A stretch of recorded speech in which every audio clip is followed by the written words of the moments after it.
জাতীয় বিশ্ববিদ্যালয় কর্তৃপক্ষ অনার্স ভর্তি পরীক্ষার জন্য কেমন জিপিএ চাচ্ছে, যে এই জিপিএ হলে শিক্ষার্থীরা আবেদন করতে পারবে।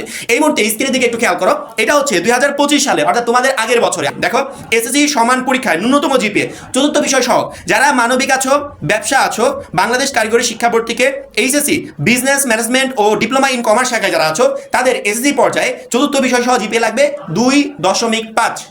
এইবার যারা এইচএসসি পর্যায়ে অর্থাৎ সেম গ্রুপের শিক্ষার্থীরা যাদের 2.5 লাগবে, তাদের আবার এইচএসসি পর্যায়ে লাগবে 2.5, এটাও চতুর্থ বিষয় সহ। আলাদা আলাদা করে 2.5 2.5 লাগবে, সেই সাথে দুইটা মিলে 5.5 লাগবে।